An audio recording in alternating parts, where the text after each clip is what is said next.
The session-wise times are given here and also the type of moves expected during this particular week. And it is a trend reversal month. During the month of December and January, the players do the yearly trend reversal. So whipsaw moves are part of the game. Extended stop and they do it very frequently. And today we can see a visible extended stop and they have done it in the case of GBB, dropping about 150 pips net change level from that of Friday close and stopped cutting the new low and started gaining slowly the levels. So this is how they try to make the moves for that of the trend reversal time. Besides, they also come across the contrarian moves very frequently in order to handle the crosses, and also they come to the majors from time to time. And so they are trying to position themselves by accumulating huge positions at the lowest level for the season in all the majors and also in the case of the crosses. And that is why they make such moves. And this is not uncertainty. This is not something depending upon the economic conditions, etc. Every year beginning, they make such moves. If you watch it carefully, then you will be able to understand the players position themselves during the early part of the year, and later on they gain the levels quickly and they exit around the month of September, October, and then start making the slide to drop the market and induce the traders to get trapped and again start accumulating the positions during the month of January. So this is the yearly phenomenon. So we need to understand the yearly type of moves the players do it so that we'll be able to split it into that of the monthly moves, weekly moves, and the daily moves. Then we'll be able to understand how the players have got a broader picture developed beforehand, and they follow that systematically and try to earn money from that other market. But we use a different language to read the market in the name of technicals and fundamentals, and then we get confused and we always wait for the uncertainty to grow. And once the uncertainty reaches the peak, that is the time of release of the data, etc., then we really become highly perturbed and become emotional, and later on see that that is a wasteful exercise. Becoming emotional is of no use, and simply envisaging something, and when it does not happen, becoming upset, they are all not part of the trading process. They are all nothing but the emotional process, and they are detrimental to that of trading. So we have to understand that trading requires the appropriate trading decisions and when to enter, when to exit, and also the time frame to be followed. So hence I give the forecast for the entire week following the time frame. 00730 to 7:30 GMT is the Japanese session, and the European session starts by 8 GMT up to that of the 14 GMT. Then 14:30 to 21:30 GMT is the US session.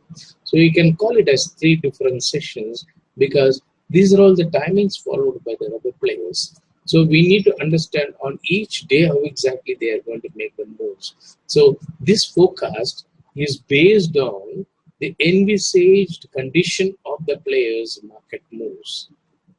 So if you watch carefully every session, they will be making the move in line with that of the expectations. That is what I have been doing, giving the forecast on Monday and trying to review the forecast on Friday and show you how exactly they are making the move in line with that of the expectations. And this is mainly to give you the confidence that the players are being driven by some extraneous force, and because of that they are making such moves, and for them certain events happen as natural events, and such events induce them to go in for such market moves. So it is a phenomenal move which is happening in the galaxy, and then such factors influence the players as well as the traders. So you come across there is a tug between the players and the traders. That players cannot earn even 1 cent unless and otherwise they trap the traders. So that is why you come across every time they pretend as if the market is following technicals and fundamentals. And once the traders think that the going is good and let us commit the positions, they suddenly reverse the market from the midweek and start making the move against that of the expectations of the traders. And then I always say that they create the market sentiment and act against that of the traders. So keep that in mind, and nothing is permanent in the market. The market sentiment is short-lived, but the traders' mindset is also short-lived, and they don't remember or keep the sentiments forever. But only thing is there is a lagging with regard to the keeping of the sentiments among that of the traders when compared to that of the change of the sentiment the market is bringing in from time to time. So this time gap invariably is making the traders to lose money in the market, because after the event the traders repent and realize, yes, I should not have done that. But before committing such mistakes, they don't realize it. So every time you find that the traders are forced to commit mistakes, and normally a saying is a wise man does not repeat the mistakes, but invariably you come across in the market the traders are induced to commit the mistakes again and again, again and again, and lose their account, lose their trades, etc. So we have to invariably understand how we become the victim of the circumstances and how exactly we have to get rid of it, rather than trying to blame the circumstances or trying to elevate it and say that market is crazy, etc. Instead, we should try to find a methodology by which we will avoid getting trapped with the market sentiments. Now, the derived forecast for this week. Today, 16th of January, swing and slide is expected during the Japanese session. Already they have made the slide, and then you find the swing and firm up. And again during the US session, they will make the swing and slide and create the feel in the market that US dollar is going to be the king. Then from tomorrow, they are expected to slowly gain the level, create the uncertainty by making the slide during the European session and start making the firm up move. And then Wednesday, they will make a dip and then rise, and then continue to rise during the US session. And on Thursday, 19th January, they are expected to rise and then make some profit booking towards the close or towards the of the US session. Then later on, make a slide to induce the long holders to liquidate the long positions before making a rise during the European and the US sessions on Friday, 20th of January. So you may come across that it might coincide with so many other events, etc. But they are all not the real influencing factors. They are all nothing but the excuses. But ultimately, the market is determined to make moves in line with the expectations of the forecast. And it is not that I'm trying to say that my forecast is great or something like that. It is mainly similar to that of the calendar what we follow.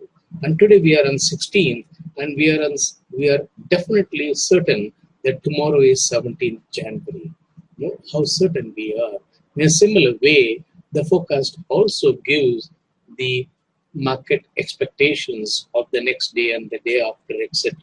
And I am able to give the forecast for n number of years using this particular algorithm. But for the benefit of small traders, because I do not want to give the long-term forecast, and then keeping that long-term forecast in mind, they start holding the loss-making positions. Without considering the intraday volatility And when the equity erodes, then they lose money. I do not want to influence them to hold the loss-making positions for a long time, even though the market is expected to recover big, etc. Hence, I give only the forecast for the entire week and still recommend during the trend reversal time only to do the session-wise trade. That is, take the position during the early part of the session and close it by end of the session. Or you do the intraday trade, like take the position during the first session and close it by the second session. That way, if you try to do it, you'll be able to make small swing trades and build your equity. Building the equity is the utmost important thing for a trader rather than looking for various market sentiment and looking for what is going to happen to the of the currencies when the new president comes in, etc. And when we can envisage such things, but ultimately what is important is whatever the position you take, we should be able to see profit in it. So invariably, you find that there are various attributes for the market to go up and come down, and we spend most of the time in analyzing the various attributes and fail to analyze our own trade. Because of that, we find that the uncertainty linger in our mind again and again before that of every data release time. As a result, what happens that we develop the market fear. And after developing market fear, losing a few trades, we always say that wait for the market to settle and then try to take positions. And when you try to wait for the market to settle and try to take position, you can earn 10, 15 pips or 20 pips profit in such trades when the market is calm.